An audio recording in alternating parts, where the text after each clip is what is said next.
Okay, boys, it's 420 Dragon here. Today we're going to be making a tier list with the top 50 creatures in Pauper. We're going to be ranking them. So be sure to drop a like and a subscription down below. Comment if you think I'm wrong. And yeah, let's get into it. So first things first, let's start from left to right here. Grimag Angler, definitely a S tier creature. This thing is just so easy to go into any sort of decks. Basically any deck that's playing black is gonna be a Grimag Angler deck. It's just basically has no deck building requirements. All you need to do is put cards in the graveyard, which pretty much every deck does anyway. And then you get access to what can be as strong as up to a 1 mana 5/5. So pretty insane card. It can go into any deck, and even can create some decks on its own, like blue-black, Angler Terror, stuff like that.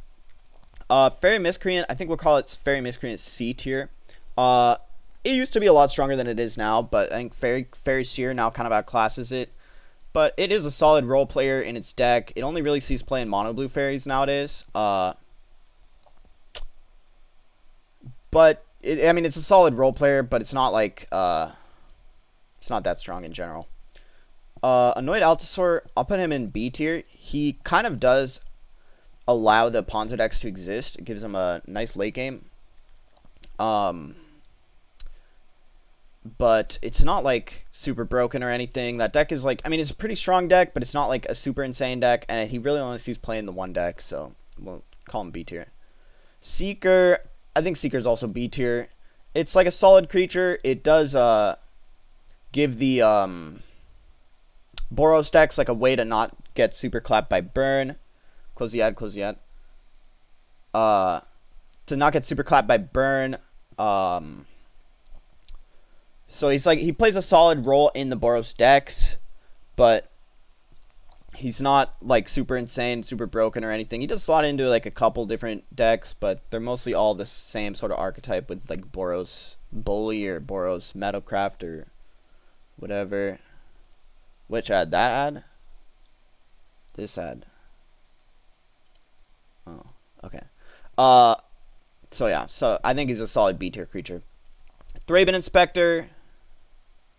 I guess I think Thraben Inspector is probably around C tier nowadays. It used to be better, but nowadays I think Thraben Inspector is C tier. It just doesn't have that much of an impact on the board. It is kind of like a free creature in some regards, but you have to spend 2 mana to make it free, to crack the Klub or whatever.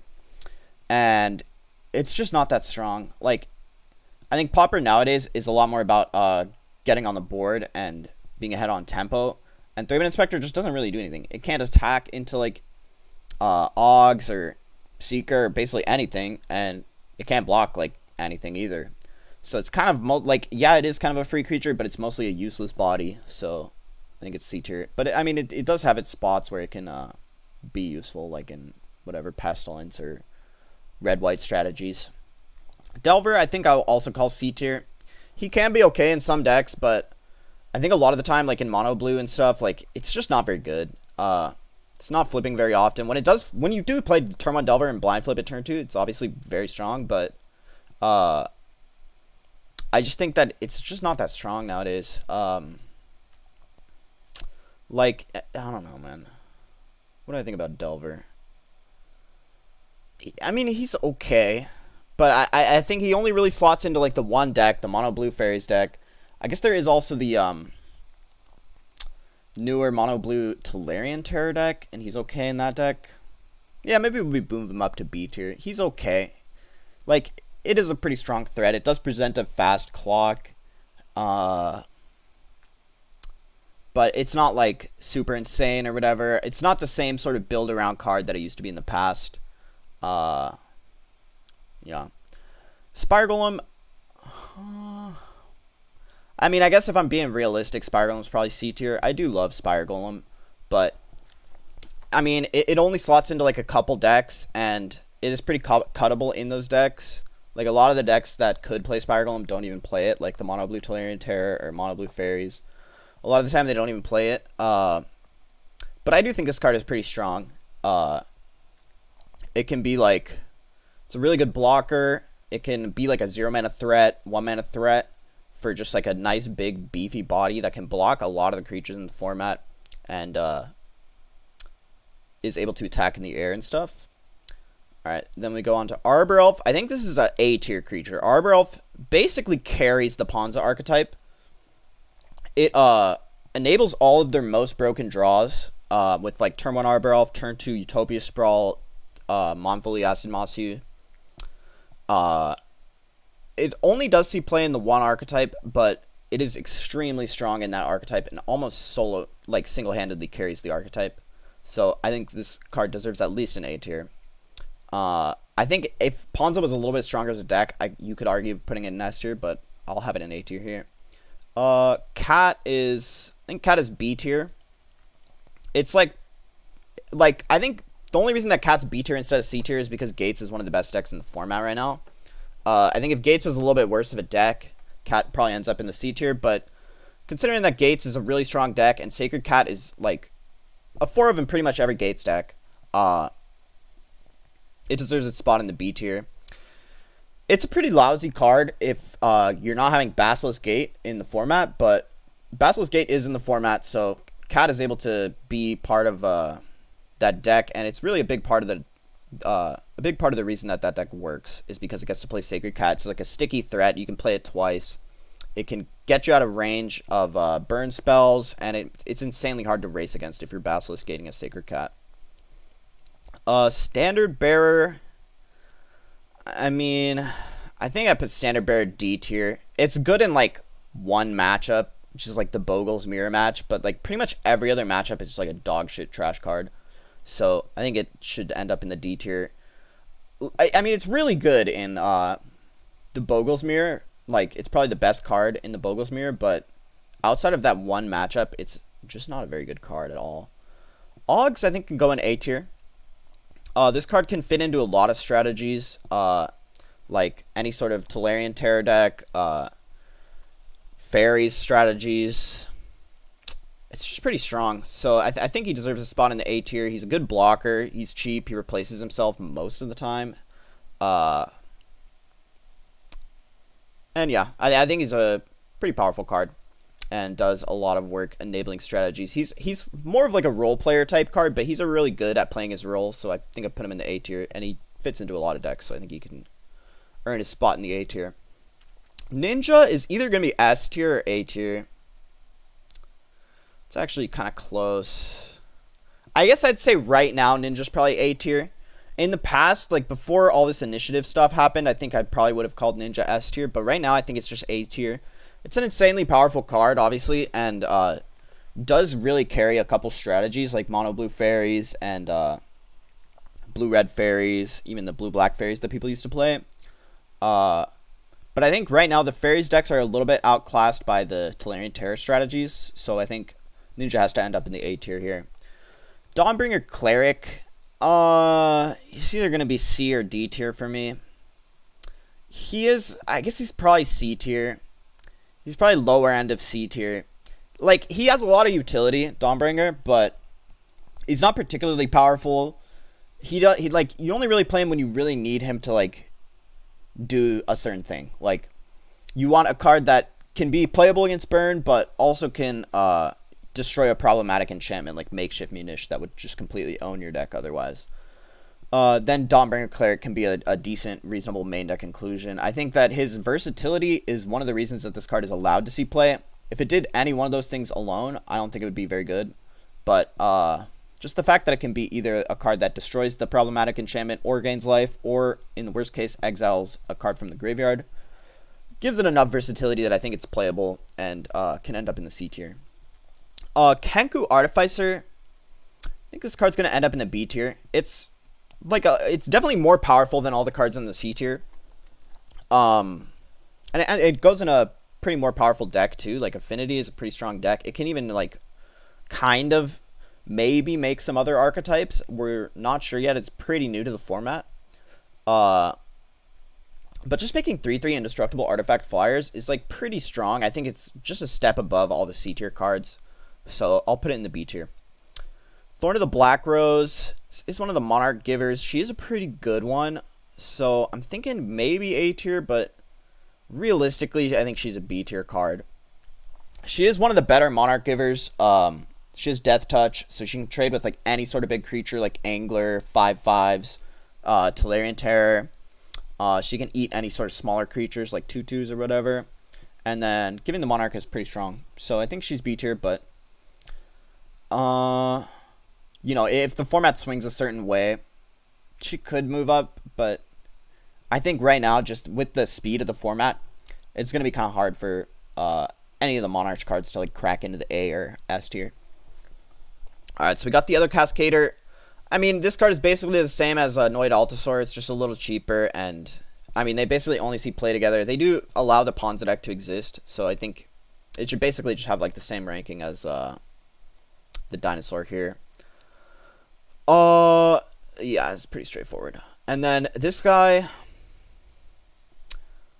I'm not sure. I guess he's probably a little bit worse than the Monarch Woman, the Thorn of the Black Rose. He does basically the same thing, except he's able to present a faster clock if he's not dealt with. So I guess he's probably a little better than the Monarch Woman. He's able to present a faster clock. Like, the Monarch Woman you can kind of ignore if you have like a flyer and you can just beat over, steal the Monarchy or whatever, maybe trade Monarch turns. But with this guy, you actually have to answer him, because otherwise he'll just Lava Axe you every turn and you die eventually. Scattershot Archer, I guess it's gonna have to be D tier for me. Like, it has a wider range of matchups or maybe not a wider range of matchups, but it's good against better decks, if that makes sense, than Standard Bearer is. Standard Bearer is only good as Boggles versus Boggles, or I guess maybe as other decks versus Boggles it could work too, but there's probably better things if you're not playing Boggles that you can deal with Boggles with. But Scattershot is good against Fairies, which is like a better deck than Boggles, more popular deck usually. So I think it gets the nod to be slightly ahead of Standard Bearer. Guardian of the Guild Pact, I think we'll call him an A tier. He does kind of allow Pestilence to exist as a deck. Without Guardian, I don't think that Pestilence would be able to exist as a deck at all. Then he's obviously really powerful in the Gates deck, and a lot of decks just fold instantly if Resolved Guardian comes down. Like, he just has protection from monocolored. It's insanely hard to deal with. So I think he deserves a spot in the A tier. Young Wolf is a D tier card, man. This card just sucks. There's not really any good decks, like any sack decks, that can abuse this card very well. I mean, it's okay. It's good against Chainer's Edict out of Boggles, but I mean, it's really just not a very good card. Talarian Terror, I mean, honestly, this card might be S tier. It is kind of build around, but it's so insanely strong if you build around it that I think I will actually just put it in the S tier. It's so insanely strong if you build around it. Just 1 mana 5/5 with Ward 2. The Ward 2 just puts it absolutely over the top. It's insanely hard to deal with. Pairs really well with Angler and has made a couple decks already. So yeah, I think that card actually deserves an S tier. Muldrifter might actually be B tier. It's either C or B tier. Let's see. I mean, it does it does its job very well, but its job is like kind of expensive. It does kind of make some decks. I guess we'll give it B tier because it does kind of create the FAMS deck. Like, the FAMS deck would not be able to exist without Muldrifter. And it does a really good job in that type of deck. But outside of that type of deck, it's pretty hard to play Muldrifter. I guess it's good in Tron, but Tron is kind of a dead deck at this point. So I will give it B tier. Fairy Seer, I think, is also going to be B tier. It does a really good job in its deck. I mean, maybe it's A tier, actually. I'm not sure. It's going to be A tier or B tier. Like, it's a powerful creature. It's almost like a cantrip on a stick here. Yeah, I think we'll go with B tier. It's like really good in its decks. It does a lot of work to enable Spell Stutter and the ninjas, but I mean, it's just like, it's not like an insanely powerful card or anything. But it's a solid role player, and it's in a good deck. So I think it can go B tier. Volder and Epicure. I actually underrated this card when it first came out. I think I will actually call it Is that crazy to put this in A tier? Yeah, that's probably a little crazy to put it in A tier. I think it's like the top of B tier. It's pretty good. It's a really good role player. It enables the Rakdos Madness decks and also the Kuldotha strategies to exist. Like, those decks would not really be able to exist without Volder and Epicure. Oh, thanks for the follow, IAB Magic. So yeah, so it does its job pretty well, but it's not like a powerful card just in any deck. Like, I did not like when people were playing this in just regular old burn. I thought that was pretty bad. But yeah. So Godfrey's Faithful is probably like a C tier card. It's a solid role player in its deck, but it only goes in one deck. And I think the way that the meta is right now, it's not even that strong. It's not able to block like 5/5s. Like these type of decks just don't really care about it. Even like Ponza doesn't really care about it. Gates like doesn't care about it that much. Just like all the good decks don't really care about Pharaoh's Faithful right now. And it only fits in the one deck too. So I think it's gonna have to be a C tier. Kiln Fiend has gotta be at least A tier.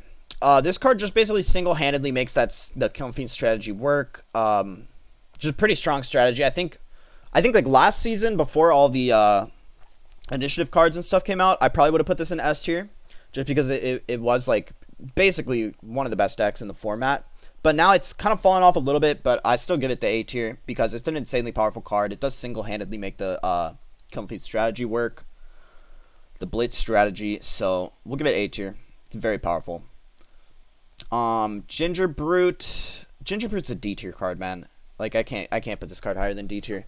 It's like not a very good card at all. It just does like a thing, and it does the thing okayly. Like, it can steal the initiative, it can steal the Monarch, and it can gain life against burn. But it's like a bad card, man. Okay, so Rolf's Packmate, probably like a D tier. I guess this is probably like a C tier card. It only goes in the Ponza decks, and it's like not super, like, it's very cuttable in the Ponza decks, and it only goes in that one deck, so I think we'll give it C tier here. Glade Cover Scout, they do kind of make the archetype. I guess we'll give Glade Cover, like, we have Glade Cover and Bogle B tier. Put them right next to each other. It's basically the same thing, because they're pretty good in their archetype. They do allow that deck to exist. But, I mean, like, you know, that archetype can fall in and out of favor, Bogles. So we'll put it in the B tier. I think Silhana Ledgewalker we'll put in the A tier, because this card has seen play in other strategies like Stompy before. And it is just generally harder to deal with. You can't block it with Ground Pounders. So I think we'll give that A tier. And then Llanowar Visionary, I want this card to be good, but realistically it's just a C tier card. It's like, again, it's sort of a similar thing as Packmate, where it's like pretty cuttable in the deck that it's good in. It's only good in one deck, which is Ponza strategies. I guess there are a couple different variants of Ponza, but it's only good in Ponza strategies. So yeah.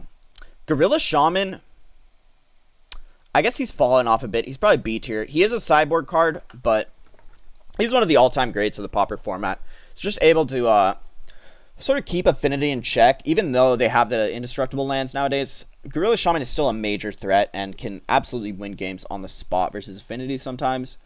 So we'll give it B tier.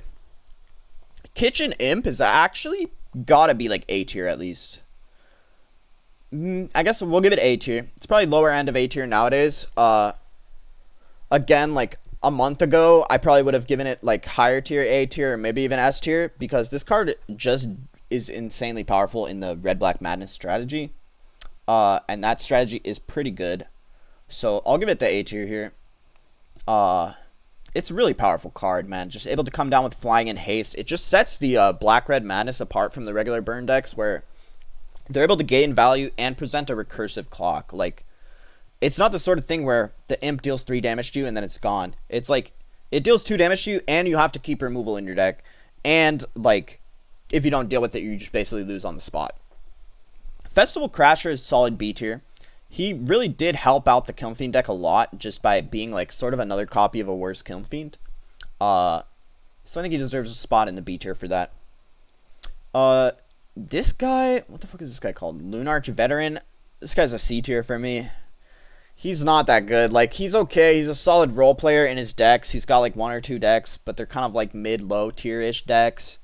Like, Bully is like probably a mid-tier deck, and he's okay in that deck, but I mean, he's really like, he's good in maybe like a couple matchups, and the incidental life gain can help out, and he can turn into a 1/1 flyer. He does a couple things, but he doesn't do any of them like particularly well, except for like gain life.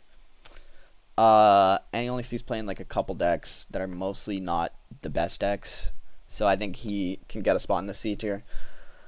Frogmite, we'll end up putting in the B tier here. He's a solid role player in his deck. It's a good deck. Affinity's a pretty strong deck. He's 0 mana 2/2. It's like a pretty powerful effect. I think Frogmite has to be B tier, man. He's 0 mana 2/2, man. Like, this card is just so good. You know, it's hard to like compete with that, you know? Like, what are you going to do? You're going to counter it. It blocks ninjas. It's really good in the fairy matchups. It's just a powerful card. So I think it's got to be B tier. Mirror Enforcer. I think Mirror Enforcer can go S tier. This card is just so powerful. 0 mana 4/4. It's just insanely strong and basically carries the affinity deck. Gives the deck threats. You're able to recur it with Blood Fountain and everything. I think Mirror Enforcer has to go S tier. Okay, yeah, so that's Mirror Enforcer. I think that card is pretty insane. Basically, one of the best creatures in the format. Okay, let's go with Skyfisher. I think I will actually give Skyfisher the S tier here. It's an insanely powerful creature. It is able to come down, provide value. Basically creates a couple archetypes just by on its own here, like the Boros Synth deck, mostly that deck. But it also can fit into a lot of other archetypes as well, like White Weenies or whatever, some lower tier archetypes. But I think the red-white synth deck has been a mainstay of the Pauper format for a long time, and this is in large part just because of Skyfisher. So we'll give it the S tier. Lone Missionary has got to be down here. C or D tier for sure. I think I'll put it D tier. It's like, I mean, it's an okay role player, but it's probably sees play in like one deck, like Pestilence, maybe Fams sometimes. And I mean, it's an okay role player. It does what it does. It's good against burn, but that's really it. Crocline Shaman, I think this card has to be S tier. It just has such an unprecedentedly powerful effect for the Pauper format. Like, being able to just wrath the board of 5/5s is not a thing that many cards in Pauper can do. This is like probably one of the only 2 cards in Pauper that can do it. I guess maybe 3. So I think it just on its own, it earns S tier off that. It's also recurable with Blood Fountain. It goes into one of the best decks, Affinity. So this card has to go S tier for me.